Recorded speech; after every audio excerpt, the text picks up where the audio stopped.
আপু যেন চিনতে না পারে তাই মুখে হাত দিয়ে মাথা নিচু করে আছি। এই তুমি অনিক না? মাইশাপুর কথা শুনে রিমি আশা আঙ্কেল অবাক হয়ে তাকিয়ে আছে। হয়তো ভাবছে মাইশা অনিককে কি করে চিনে, ওদের কি পূর্ব পরিচয় ছিল? আশা বলল, ভাবি তুমি অনিককে চিনো? চিনি তো, অনেক আগে থেকেই। মাইশাপু মনে হচ্ছে আজ সব ফাঁস করে দিবে। আমার মনে হচ্ছে এতে করে নিজেরই ক্ষতি হতে পারে। আঙ্কেল বলল, কিভাবে চিনো অনিককে? আসলে অনিক আমার ভাবির চাচাতো ভাই। কি হয়েছে অনিক, তুমি মুখ লুকিয়ে কেন? মাইশা আপু কিছু বাকি রাখলো না, ভাঙা ভাঙা গলায় বললাম, আপনি বলেন, আমি শুনতেছি। আঙ্কেল বলল, তোমার ভাবির চাচাতো ভাই, ব্যাপারটা পরিষ্কার করে বলো তো। আশা বলল, ভাবি আমার কাছেও কেমন গোলাটা লাগছে। আঙ্কেল আমি বলতেছি, প্লিজ একটু অন্য রুমে চলুন।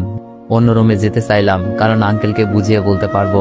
আর আমার মনে হয় মাইশা আপু আমার অপবাদের কথা কিছুই জানে না, জানলে হয়তো আমার পরিচয় দিত না। মাইশা আপু বলল, কেন অনেক, এখানেই বলো। তোমার সাথে আমার প্রায় 2 বছর পর দেখা। শুনেছি বাসা থেকে কোথাও চলে গেছো, কারোর সাথে তেমন খোঁজ খবর রাখো না। আপু দেখা যেহেতু হয়েছে, কথা অবশ্যই হবে, আর বাসা থেকে চলে আসার কারণটাও বলবো। আমার মনে হয় এইরকম একটা রাতকে এইসব কথার মাধ্যমে নষ্ট না করাই ভালো। আশা বলল, অনেক এখানেই বল, ভাবির সাথে তোর কিরকম সম্পর্ক? শোন তাহলে, তোর ভাবির সাথে আমার পরিচয় প্রায় 4 বছর, সুমি আপুর বিয়ের পর থেকে। কারণ তোর ভাবি সুমি আপুর ননদ, আর আমি সুমি আপুর চাচাতো ভাই। কিছু করার নাই, সবকিছু বলাই লাগলো, নয়তো একটা মিথ্যা টানতে টানতে 1000টা মিথ্যা চলে আসতো। রিমি চিন্তার ভাব নিয়ে বলল, তাহলে মিথিলা? মাইশা আপু বলল, মিথিলা আমার ভাইয়া আর আপন শালী। আচ্ছা আপু, পরে কথা হবে, অনেক রাত হয়েছে, ভালো থাকবেন। বলে সবাইকে বাইরে নিয়ে আসলাম। সবাই আমার দিকে তাকিয়ে আছে, মনে হচ্ছে এদের মনে হাজারো প্রশ্ন জমে আছে। আমরা সবাই আশার রুমে গিয়ে বসলাম। আঙ্কেল আমার সাথে ঘটে যাওয়ার বিষয়টা জানে, তাই ভয় বেশি। আশাকে আমি বুঝিয়ে নিতে পারতাম, কিন্তু আঙ্কেলকে? আঙ্কেল বললেন, অনিক, মাসে কি তাহলে তোমার দুলাভাইয়ের বোন? আস্তে করে বললাম, জি আঙ্কেল। এরকম একটা চরিত্রহীন ছেলের বোন আমার বাড়ির বউ হয়ে এসেছে। আগে জানলে কখনো এরকম ভাইয়ের বোনকে বউ করে আনতাম না। আঙ্কেলের ভাবভঙ্গিনায় রাগ দেখা যাচ্ছে। আঙ্কেল, মাইশা আপু অনেক ভালো, আর ওনার ভাইয়ের চরিত্র খারাপ বলে আপুর চরিত্র খারাপ হবে? ব্যাপারটা কিন্তু এরকম না। আপনি মাথা ঠান্ডা রেখে কয়েকদিন সবকিছু দেখুন, দেখবেন আপু সবার মন জয় করে ফেলেছে। আর ভাইয়ার শাস্তি বোনকে দিবেন না প্লিজ। আঙ্কেলকে যে বোঝানো যতটা কঠিন ততটাই সহজ, শুধু কথায় যুক্তি থাকতে হবে। আঙ্কেল বলল, মাইশা জানে তার ভাইয়ের চরিত্র এরকম? আমি বললাম, মনে হয় জানে না, এই ব্যাপারটা শুধু আমাদের বাসার মধ্যেই আছে, আর আপনাদের বলেছিলাম।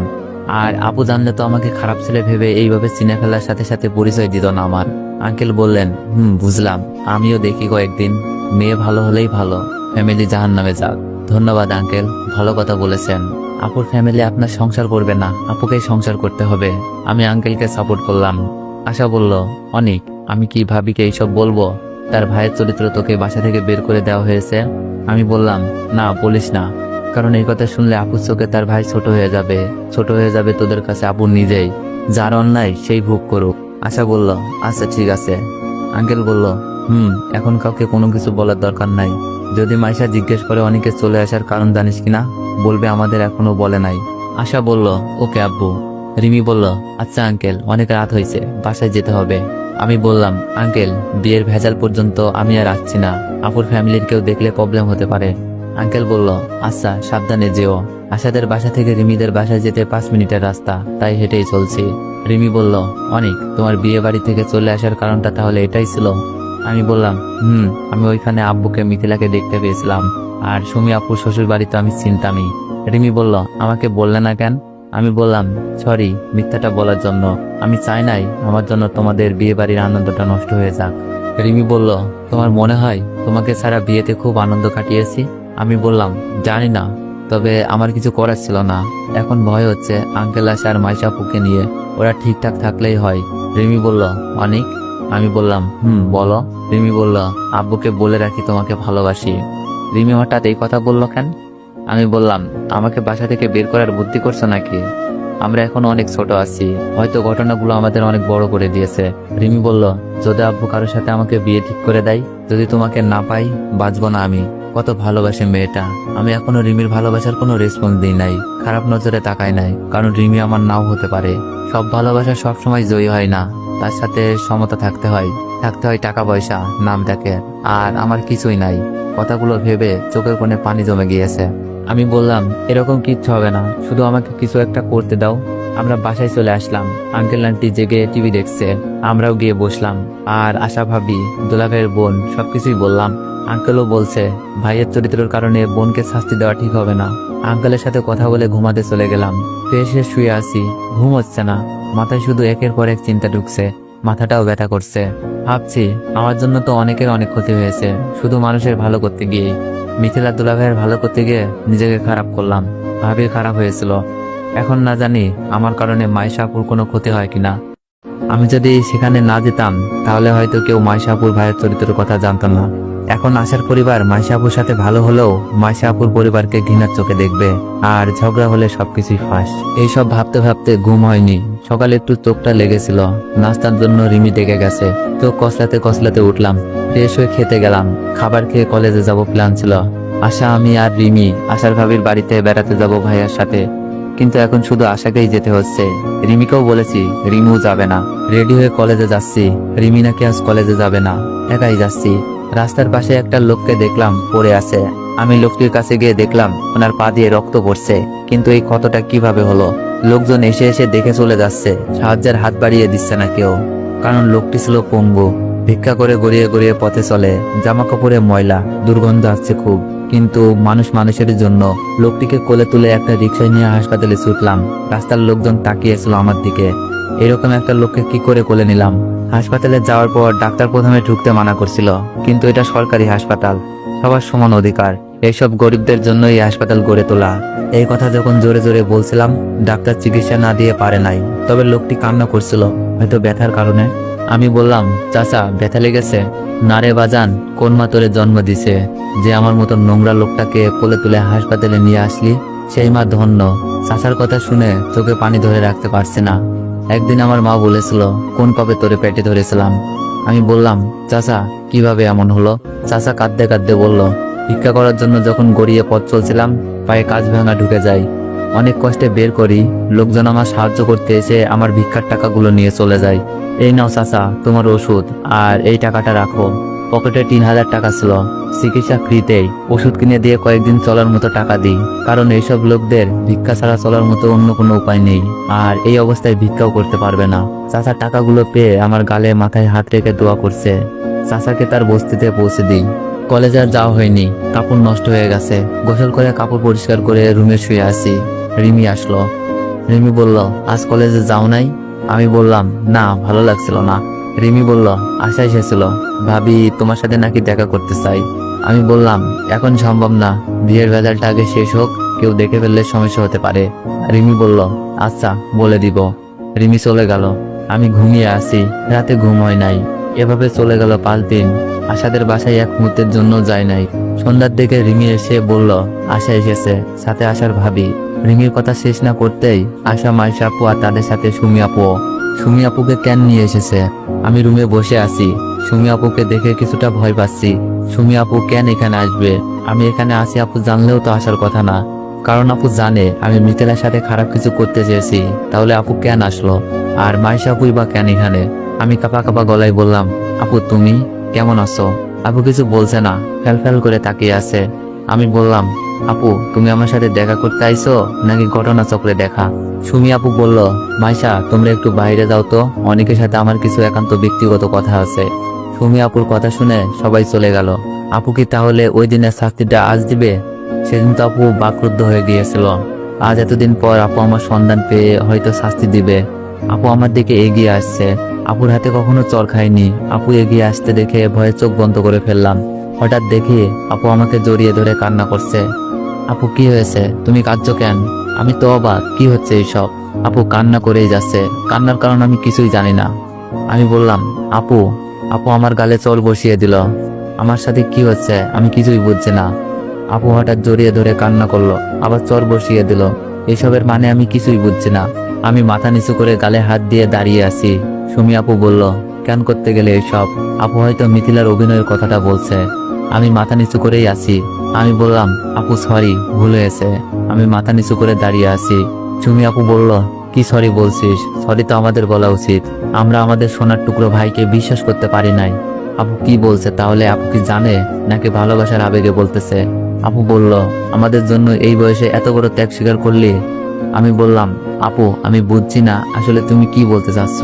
আপু বলল, বুঝছিস না, মিথিলার সম্মান আর আমার সংসার টেকানোর জন্য তুই বাড়ি ছাড়া হলে মিথ্যা অপবাদ নিয়ে, আর এখন কিছুই বুঝছিস না। আমার চোখ বেয়ে পানি পড়ছে। আমি বললাম, আপু তুমি এত কিছু কি করে জানলে? আশা বলেছে নাকি রিমি? আশা তো বলেছিল, কিন্তু তুই বাসা ছেড়ে চলে আসার পর মিথিলা তোর দুলাভাইকে হাসতে দেখেছি, আর তাদের কিছু কথা শুনে তখনই মনে হলো আমাদেরকে বোকা বানানো হচ্ছে। বিরতি নিয়ে অনেক খোঁজ নিলাম, কিন্তু তোর সাথে আসলে কি হয়েছে খুঁজে পাই নাই। তবে আমি তখনও বিশ্বাস করতাম তুই মিথিলার সাথে খারাপ কিছু করতে চেয়েছিলি, কিন্তু বিশ্বাসটা ছিল খুবই দুর্বল, কারণ আমি এরকম আর কিছুই দেখি নাই, শুনি নাই। তবে দীর্ঘ 1 বছর পর যখন মাইশার বিয়ে হয়, মাইশা তোকে দেখে চিনে ফেলে। মাইশা এসবের কিছুই জানতো না, শুধু জানতো তুই বাসা ছেড়ে পালিয়ে গেছিস। আপুর কথাগুলো মন দিয়ে শুনছি বসে বসে, কিন্তু আপুর চোখে পানি। মাইশা যখন শ্বশুর বাড়ি থেকে বাসায় আসে, মাইশা আমাকে ডেকে বলে, তোকে নাকি আশাদের বাসায় দেখেছে, তুই নাকি আশার কলেজ ফ্রেন্ড। আমি প্রথমে আশার সাথে অনেক রাগ দেখাই, বলে এমন বাজে ছেলের সাথে বন্ধুত্ব না রাখতে। যে ছেলে নিজের চাচাতো বোনকে ইজ্জতের হামলা দেয়, সে তো তোমার মতো বন্ধুকে সুযোগ পেলে ক্ষতি করবেই। আমি কিছু বলছি না। আপু কান্না সুরে বলছিল, কিন্তু আশা আমাকে থামিয়ে দিয়ে তোর সাথে কি কি হয়েছিল সবকিছুই বলতে থাকে। আর তুই নাকি সবকিছুর ভিডিও করে রেখেছিলি, কিন্তু কাউকে দেখাসনি আমার কথা ভেবে। আমি বললাম, আপু আমি চাই তোমরা সুখে থাকো, আমি এখানে অনেক ভালো আছি। আঙ্কেল আমাকে নিজের ছেলের মতোই ভালোবাসে, আর রিমি আমাকে অনেক ভালোবাসে। আপু বলল, ভাই ভিডিওটা নিয়ে বাসায় চল, চাচা চাচিকে দেখা, ঘরে ফিরে চল। আমি বললাম, এটা সম্ভব না আপু, ভিডিও হারিয়ে ফেলেছি, আর দেখানোর হলে তো প্রথম দিনই দেখিয়ে ফেলতাম, তোমার সংসারটা ভেঙে যাবে, মিথিলার ভালো বিয়ে হবে না। কি দরকার এসব ভেজাল করার? আমি তো ভালোই আছি, হয়তো পরিবার থেকে অনেক দূরে, পরিবারের মানুষগুলোর কাছে সম্মানহীন। আপু বলল, ভাই তুই জয়ী হলি আমাদের প্রতি ভালোবাসায়, আর আমরা স্বার্থপর হয়ে আছি। আপুর চোখে পানি পড়ছে। আমি বললাম, আপু একবার ভাবো তো, চাচা মারা গেছে, তোমাদের চলতে কি সমস্যা হয়, তোমার নতুন সাজানো সংসার, আর মিথিলার বিয়েও হয় নাই। আমি যদি এইসব কিছু বলে দিতাম কিংবা দেখিয়ে ফেলতাম, তোমাদের পরিবারের কি অবস্থা হতো? আব্বা আম্মুর চোখে মিথিলা খারাপ হয়ে যেত, ভালো বিয়ে দিতে পারতো না, তোমাদের সংসারে অশান্তি হতো, আমাদের পরিবার থেকে আলাদা হয়ে যেতা। কিন্তু আমি তোমাদের কাছে যেই ভালোবাসা পেয়েছি, সেই ভালোবাসার কাছে এই স্যাক্রিফাইস কিছুই না। সুমি আপু বলল, কিন্তু আমি পারছি না তোর কষ্টগুলো দেখতে, চাচা চাচি এখনো তোর কথা শুনতে পারে না। আমি আপুকে সান্ত্বনা দিয়ে বললাম, আপু কান্না করো না, সব ঠিক হয়ে যাবে, দেখো শুধু সময়ের অপেক্ষা। আমি বললাম, আর দুলাভাই আর মিথিলার সাথে খারাপ ব্যবহার করো না, ওরা হয়তো ভুল করে ফেলছে, ক্ষমা মহৎ গুণ, ক্ষমা করে দিও। মাইশা আপুর সাথে রিমি আর আশা এসে বলল, তোমাদের কথা শেষ হয়েছে? সুমি আপু বলল, আসো। আপু চোখ মুছে বসে আছে। মাইশা আপু এখনো জানে না তার ভাইয়ের চরিত্রের দাগ, কারণ আপু আর আয়শার পার্সোনাল কথা হয়েছিল। মাইশা আপু বলল, অনেকদিন পর ভাইকে দেখে সহ্য করতে পারো নাই বুঝি, কান্না করে দিছ? আপু বলল, মাইশা আপু বলল, আচ্ছা কি এমন কথা বললে আমাদের বাইরে যেতে হলো? সুমি আপু বলল, অনেক কথাই বলা ছিল। মাইশা আপু বলল, তো অনেক, বাসায় যাচ্ছ কবে? আমি বললাম, এখন না, রাগ করে যখন এসেছি কিছু একটা করেই বাসায় যাব। আর মাইশা আপু প্লিজ, আমি যে এখানে আছি কাউকে বইল না, দুলাভাইকেও না, মিথিলাকেও না। মাইশা আপুকে ওনার মতোই বুঝ দিতে হবে। মাইশা আপু বলল, আচ্ছা ঠিক আছে, তুমি কিন্তু আশার সাথে আমাদের বাসায় যাবে, ভয় পেও না, কাউকে বলবো না। মাইশা আপু কিছুটা মজা করেই বলছে। আমি বললাম, আচ্ছা আপু ঠিক আছে। সুমি আপু অশ্রুসিক্ত নয়নে বলল, আচ্ছা ভাই রাত হয়ে যাচ্ছে, আমরা তাহলে আজ যাই? ছোট করে বললাম, থেকে যাওয়ার কথা বলার মতো সাহস আমার নেই। রিমি বলল, কি বলো, খাবার রেডি করে ফেলছি, খেয়ে যাবেন। রিমির কথা শুনে আমি অনেক খুশি হলাম, আপুদের খালি মুখে যেতে হবে না। সুমি আপু বলল, আরে না, এমনিতেই অনেক সময় হয়ে গেছে। রিমি বলল, কারো কোনো কথা শুনছি না, চলেন সবাই। আশা, সুমি আপু, মাইশা আপু খাবার শেষ করে চলে গেল। ভাবছি এখন হয়তো আপু মিথিলাকে দেখতে পারবে না দুলাভাইকে দেখতে। কেন যে আশা বলতে গেল, আশাকে কাল কলেজেই ধরবো। পরের দিন কলেজে আশার সাথে দেখা হতেই আমি বললাম, আশা তুমি কাজটা ঠিক করো নাই, আপুকে কেন এসব বলছো? আশা বলল, আপু তোমার নামে উল্টাপাল্টা কথা বলছিল তাই। আমি বললাম, বলতো, এখন তো আপুর চোখে নিজের স্বামী আর আদরের বোন খারাপ হয়ে গেল।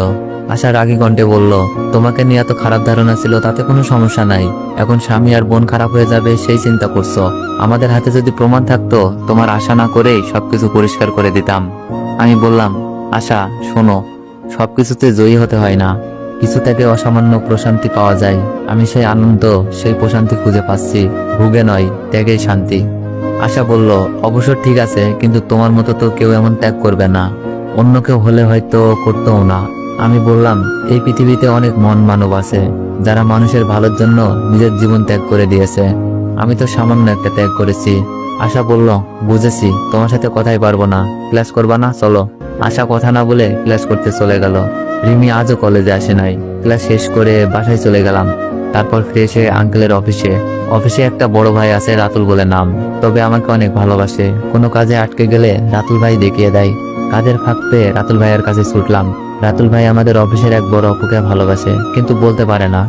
রাতুল ভাই একটু চাপা স্বভাবের, লাজুক টাইপের ছেলে। ভাইয়ার সাথে কথা বললেই মনে আনন্দ লাগে, তাই প্রতিদিন সুযোগ পেলেই চলে যাই ভাইয়ার কাছে। রাতুল ভাই ফ্রি হলে আমার কাছে চলে আসে। আমি বললাম, ভাইয়া কি করছেন? রাতুল ভাইয়া কাগজে কি যেন লিখছে। রাতুল ভাই, আরে অনিক, আসো বসো। কি করছেন? আজ নীলাকে প্রপোজ করব। রাতুল ভাইয়ের কথা শুনে আমি তো অবাক। যেই ভাই নীলাপুর সামনে দাঁড়াতে পারে নাই, উনি নাকি প্রপোজ করবে, কেমনে সম্ভব? মজা করে বললাম, ভাইয়া সবকিছু ঠিকঠাক আছে তো? রাতুল ভাই বলল, দেখ লেখাটা কেমন হচ্ছে। আমি বললাম, চরম। এটা পড়ার পর নীলা আপু আপনার লেখার প্রেমে পড়ে যাবে নিশ্চিত। খুশিতে বলল, সত্যি? রাজি হলে যা খেতে চাইবি সব পাবি। লেখা তো শেষ, কখন দিবা? ওই যে আপু ফ্রি মনে হচ্ছে, যাও এখনই দিয়ে আসো। নীলা আপু রাতুল ভাইয়ের সামনের টেবিলে বসে। রাতুল ভাই বলল, ওকে যা, দিয়ে আয় তুই। রাতুল ভাইয়ের কথা শুনে মাথায় কি যেন পড়লো। আমি বললাম, কেন? আমি কেন? তোমার প্রেমিকা, তুমি দিয়ে আসো। রাতুল ভাই বললেন, আমি কি করে দিব? আমার তো লজ্জা করে। আর তুই ছোট আছিস, সমস্যা কি? আমি বললাম, ভাই আমি ছোট, বয়সে বেশি হলে নীলাপুর থেকে 2 বছরের ছোট হব। আর নীলাপু যদি মাইন্ড করে আঙ্কেলকে বলে দেয়, আমার কি হবে? বুঝতে পারছেন? রাতুল ভাই বলল, আরে কিছু মনে করবে না, তোকে তো অফিসের সবাই ছোট ভাই বলে ডাকে। আর নীলার সাথে তোর ভাব ভালো, কাজটা তোকেই করতে হবে। আমি বললাম, ভাই মাফ করেন, আমি পারবো না, আঙ্কেল জানতে পারলে বাসা থেকে বের করে দিবে। রাতুল ভাই বলল, অনেক, তোকে ছাড়া আর কাউকে দিয়ে দেওয়া সম্ভব না। নীলা তুই ছাড়া অফিসের কারোর সাথে তেমন কথা বলে না, প্লিজ হেল্পটা কর। আমি বললাম, আচ্ছা এত করে যখন বলতেছেন, যা হওয়ার হবে দেন। উত্তেজিত হয়ে বলল, ধন্যবাদ অনেক। কাগজটা নিয়ে নীলাপুর কাছে গেলাম। আমি ভয়ে ভয়ে, আপু আসতে পারি? নীলা আপু হাস্যোজ্জ্বল মুখ নিয়ে বলল, আরে অনেক, তুমি আসো। কাগজটা দেওয়ার পর সেই হাসিটা থাকে কিনা কে জানে। আপু কেমন আছেন? কাগজের কথা বলতে হাঁটু কাঁপছে। ভালো। অনেক, কিছু বলবা? নীলা আপু হয়তো বুঝতে পারছে না, মানে এটা আপনার জন্য। কাগজটা হাতে দিয়ে বললাম। নীলা আপু বলল, কি এটা? আমি ভয় নিয়ে বললাম, প্রেমপত্র। হ্যাঁ তো বা না বলবেন, দয়া করে আঙ্কেলকে বলবেন না প্লিজ। আঙ্কেল জানতে পারলে অফিস থেকে প্লাস বাসা থেকে বের করে দিবে। নীলা আপু চিন্তার ভাব নিয়ে বলল, তুমি আমাকে প্রেমপত্র দিচ্ছ? না মানে আমি কিছু বলতে পারি নাই। দাঁড়াও, কথা পরে বলো, আগে পড়ে দেখি কি লিখছো। নীলা, আমি আপনাকে অনেক ভালোবাসি, কিন্তু লজ্জার কারণে বলতে পারছি না। আমার মনে অনেক ভয়, আপনি রাগ করেন কিনা। নীলা আপু একটু পরে আমার দিকে তাকালো। আমি অপরাধীর মতো দাঁড়িয়ে আছি। তবে আর সাহায্য গিয়ে বলে দিলাম, এখন আপনি আমার ভালোবাসার মূল্য দিবেন নাকি দিবেন না, এটা আপনার ব্যাপার। আপু আবার আমার দিকে তাকালো। আমি বললাম, আপু শেষ করেন। নীলা আপু বলল, শেষ করতে হবে না, যা বুঝার বুঝে নিয়েছি। আমি বললাম, এখন কি ধরে নিব প্রেমটা হচ্ছে? আচ্ছা একটু ভেবে বলছি। আপু দেখছি রাগ করে নাই, তার মানে রাতুল ভাইয়ার প্রেমটা হচ্ছে। আচ্ছা তাহলে আমি এখন যাই। আমি যাওয়ার জন্য পা বাড়ালাম। নীলা আপু বলল, অনেক শোনো, ভাবা হয়ে গেছে, আমি রাজি। রাতুল ভাইয়ার প্রেমটা হয়ে গেছে। দৌড়ে চললাম রাতুল ভাইয়ার কাছে, বিরিয়ানি খাবো আজ। ভাইয়া কাজ হয়ে গেছে, নীলা আপু রাজি হয়ে গেছে, এখন আমি যা চাই তাই খাওয়াবা। আমার কথা শুনে রাতুল ভাই যেন আকাশে উঠছে। পুলিশ কি নীলা রাজি হয়ে গেছে? আজ ইনভাইট কর, রাতে খাবার খেতে খেতে কথা বলবো। বুদ্ধিটা খারাপ দেয়নি। নীলা আপু সামনের টেবিলে থেকে তাকিয়ে মুচকি মুচকি হাসছে। এদিক দিয়ে রাতুল ভাইও দিশেহারা। নীলা আপুকে রাত 8টায় একটা রেস্টুরেন্টে ইনভাইট করলাম, আমিও খাবার খাবো। আর রাতুল ভাইয়া নীলা আপু প্রেম করবে। ভালো লাগছে কারোর প্রেমে ঘটক হয়ে। রাতে চলে গেলাম রেস্টুরেন্টে খাবার খাবো, আর রাতুল ভাইয়া নীলাপুর প্রেম দেখবো। নীলাপু আগেই বসে আছে। রাতুল ভাইয়া হয়তো সাজগুজে ব্যস্ত। ফোন করলাম, বললাম নিচে আছে, আসছে। আমি আপুর সামনে বসতে বসতে বললাম, হাই নীলা আপু, কেমন আছেন? একটু দেরি হয়ে গেল, রাগ করেননি তো? নীলা আপু বলল, ভালো, তুমি? আমি তো খুবই ভালো, আপনি প্রেমে রাজি হয়েছেন। আমি তো আজ পেট ভরে যা ইচ্ছা খাবো, রাতুল ভাইয়ার পকেট ফাঁকা করব। অনেক, তুমি আমাকে আপনি করে না বলে তুমি করে বলবা। আর আপুর কথা মাঝখানে রাতুল ভাইয়া চলে আসলো। রাতুল ভাইয়া বলল, হাই নীলা, কেমন আছো? নীলা আপু বিরক্ত ভাব নিয়ে বলল, ভালো, আপনি? রাতুল ভাইয়া বলল, ভালো, বুঝতে পারি। আমি বললাম, বলার কি আছে, বসেন। মুখ চেপে নীলা আপু বলল, রাতুল ভাইয়া এখানে আসার কি দরকার ছিল? আপুর কথা শুনে কেমন যেন মনে হলো। হে এভরিওয়ান, মানে এই সিনটুকু যে এতটা হাসির, মানে আমি হাসতেছি আর বলতাছি দেখা তো রাতুল ভাইয়ের সাথেই করবে। আমি নয় কাবাব মে হাড্ডি, তবে রাতুল ভাইকে কেমন মনে করছে চিন্তা। তোমার প্রতি অনুভূতি গল্পের 14 নম্বর পার্ট। নীলা আপু বলল, অনেক বুঝলাম না, প্রেম করবা তুমি, রাতুল ভাই খাওয়াবে মানে? নীলা আপুর কথা শুনে মাথায় আকাশ ভেঙে পড়লো। আবার কি উপকার করতে গিয়ে বিপদে পড়লাম নাকি? আমি বললাম, আপু আপনি চিঠিটা ঠিক মতো পড়ছেন তো? আপু বলল, কেন? আমি বললাম, মনে হচ্ছে আপনার কথা ভুল হচ্ছে, আবার একটু দেখুন তো প্লিজ। আপু বলল, কি ভুল হচ্ছে? আমি বললাম, চিঠি আমি না, রাতুল ভাইয়া দিছে, আর রাতুল ভাইয়া আপনাকে অনেক ভালোবাসে। নীলা আপু চিন্তার ভাঁজ নিয়ে বলল, ফাজলামো করো? আমি বললাম, না আপু ফাজলামো করবো কেন, কাগজে লেখাটা আরেকবার পড়ুন। আমার কথা শুনে আপু কাগজটা বের করে আবার মনে মনে পড়ল। নীলা আপু বলল, তাই তো, আমি তো শেষের লাইনটা পড়িই নাই। তুমি যেভাবে বলছো আর যেইভাবে লেখা ছিল, যে কেউ ভাববে তুমি প্রপোজ করছো। আমি বললাম, আমার জন্য না হয় হ্যাঁ বলছিলেন, তাহলে রাতুল ভাইয়ার জন্য কি? নীলা আপু বলল, রাতুল ভাইয়া তো আমার ক্রাশ। আপুর কথা শুনে আনন্দ রাখি কই, যাক কোনো সিন ক্রিয়েট হয় নাই। হে এভরিওয়ান, আপনারা অনেকেই কমেন্ট করছেন যে এই নীলা সেই কক্সবাজারের নীলা না তো? আরে না না ভাইয়ারা, এটা হচ্ছে গল্পের আমাদের রাতুল ভাইয়ার গার্লফ্রেন্ড। রাতুল ভাইয়া অর্ডার দিয়ে চলে আসছে। আমি ভাইয়াকে বললাম, ভাইয়া আপনারা কথা বলেন, আমি ওই টেবিলে আসি, আমার তো আজ খাবার দিন।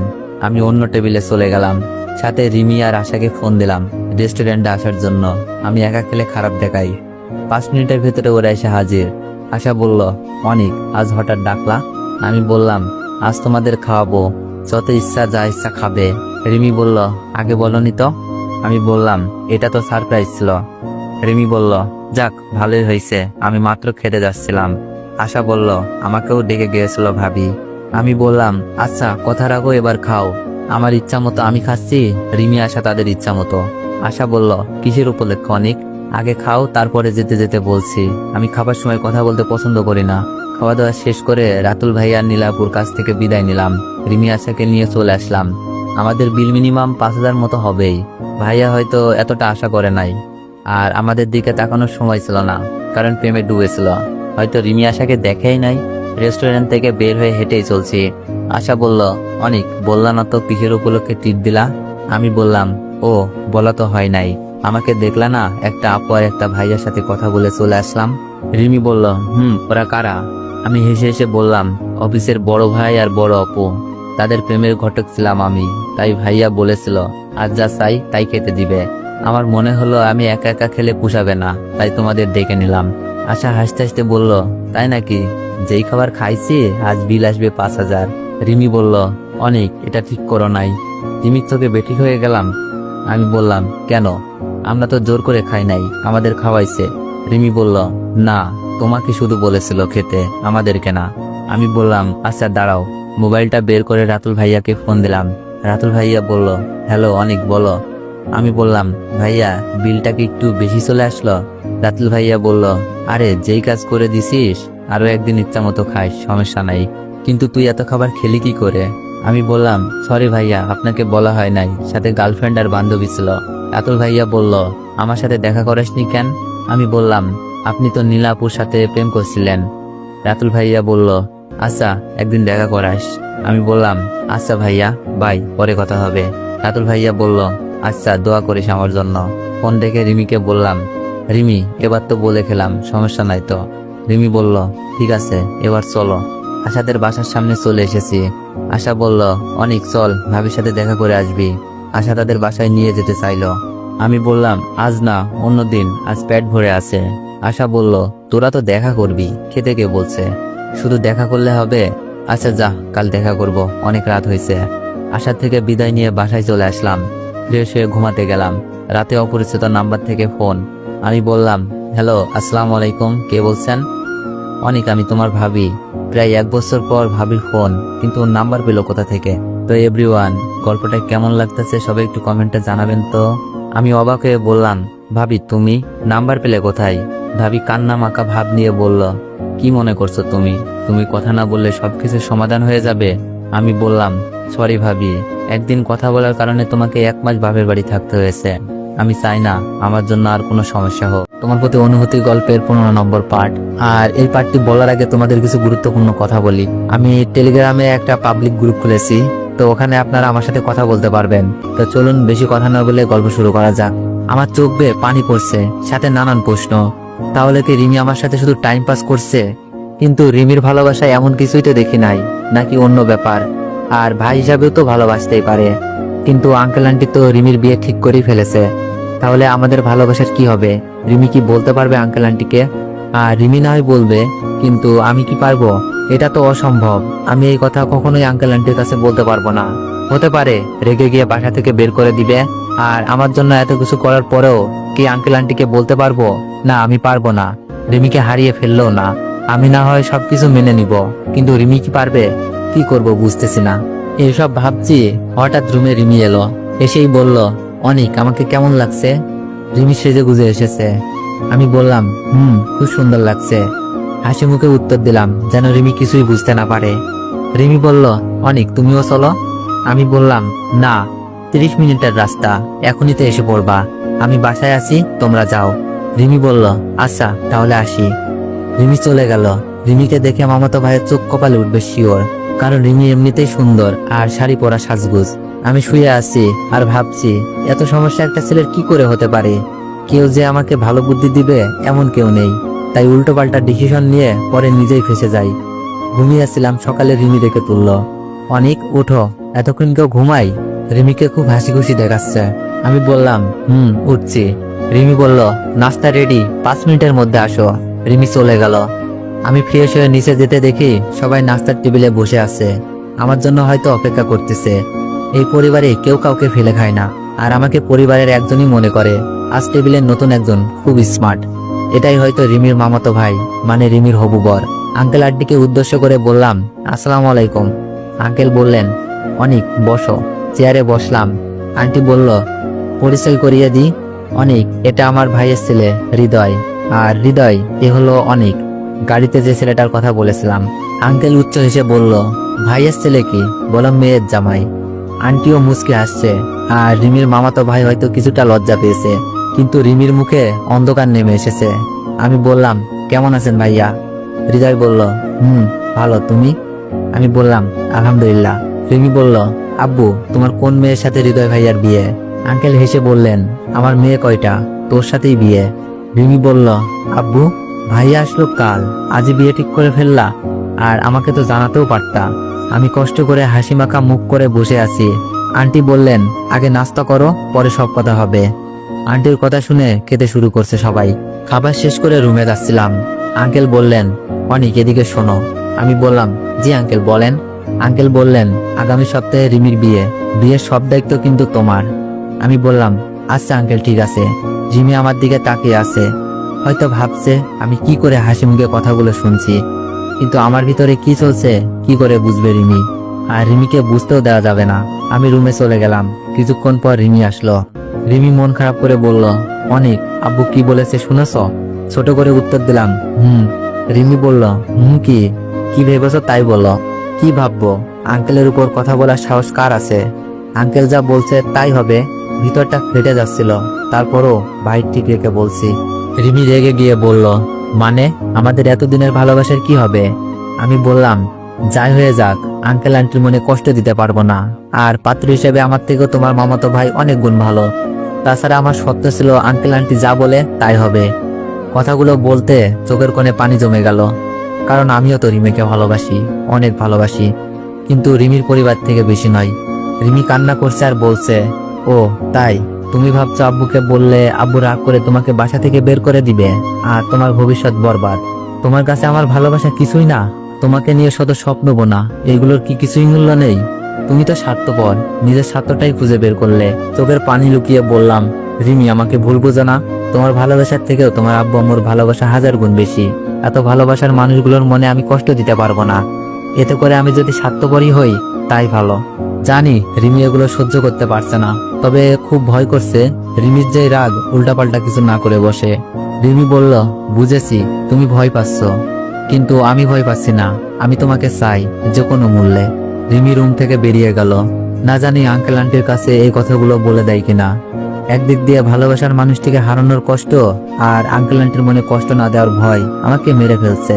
রিমির জন্য ওই ছেলেটা বেস্ট, দেখতে খুবই স্মার্ট, আর রিমি হয়তো সেখানে ভালোই থাকবে, আর ভালোবাসার মানুষটি ভালো থাকবে, এটাই হয়তো সবাই চাই। সারাদিন রিমিকে মন মরা লাগছিল, হয়তো আঙ্কেলকে বলতে গিয়েও বলতে পারিনি। তবে শুনেছি রিমি পড়াশোনা শেষ করার পর বিয়ে করতে চাই, কিন্তু আঙ্কেল বিয়ের পর পড়াশোনা চালানোর কথা বলেছে। এর মাঝে রিমির মামাতো ভাইয়ের সাথে কয়েকবার কথা বলেছি, নিজেকে হাসি খুশি রাখার চেষ্টা করেছি। রাতে আশা আসলো। আশা বলল, অনেক কি শুনছে সব? আমি বললাম, সবকিছু সত্যি শুনেছিস। আশা বলল, তুই আর রিমি আঙ্কেলের কাছে যা, সবকিছু খুলে বল, আঙ্কেল তো তোকে অনেক ভালোবাসে, কথা না রেখে পারবে না। আমি বললাম, আমাকে দিয়ে হবে না আশা। আশা বলল, আচ্ছা আমাকে কিছু করতে হবে। অবাক হয়ে বললাম, কি করবে? আশা মুচকি হেসে বলল, বিয়েটা আটকাবো। এই হাসির রহস্য আমি জানি না। আমি বললাম, কিভাবে? আশা বলল, দেখতে থাকো। আশা রিমিকে খুঁজতে গেল। রিমিকে কিছুক্ষণ আগে রুমে শুয়ে কাঁদতে দেখেছি। আবার আমার রুমে রিমি, আশা আর হৃদয় ভাই আসলো, মানে রিমির মামাতো ভাই। আশা হৃদয় ভাইকে বলল, ভাইয়া আপনাদের একসাথে করেছি একটা গুরুত্বপূর্ণ কথা বলার জন্য। হৃদয় বলল, কি কথা বলো? আশা বলল, ভাই আপনি কি চান এই বিয়ের কারণে রিমি উল্টাপাল্টা কিছু করে বসুক? হৃদয় ভাই বলল, না কখনোই না। কেন এই কথা বলছো? আশা বলল, ভাইয়া 2 বছর ধরে অনিক আর রিমি একে অপরকে অনেক ভালোবাসে। অনিকের বর্তমান অবস্থান তো জানেনি, অনেক আঙ্কেলকে কিছু বলতে পারবে না, আপনি কিছু একটা করুন। হৃদয় ভাই বলল, বিয়ে তো ঠিক হয়ে গেছে, আমি কি করতে পারি বলো? হৃদয় ভাইয়া মনে হচ্ছে নরম মনের মানুষ। আশা বলল, আপনি বিয়েটা ঠিকিয়ে দিন প্লিজ, দুটি মনের ভালোবাসা ভাঙবেন না প্লিজ। হৃদয় ভাইয়া বলল, তা না হয় আটকিয়ে দিলাম, কিন্তু রিমির মতো সুন্দরী মেয়ে পাবো কই?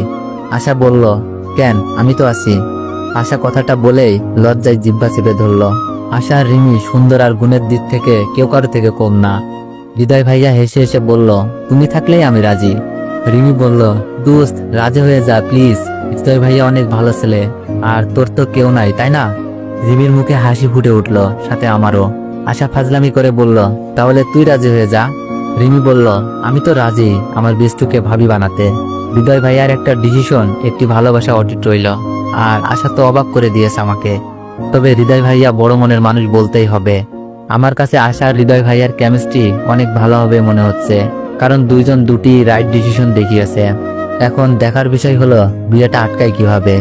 হৃদয় ভাইয়া কি পারবে আঙ্কেলকে বোঝাতে? দেখতে থাকুন শেষে কি হয়, আর গল্পের সাথে থেকে গল্পটি এগিয়ে নিয়ে যান।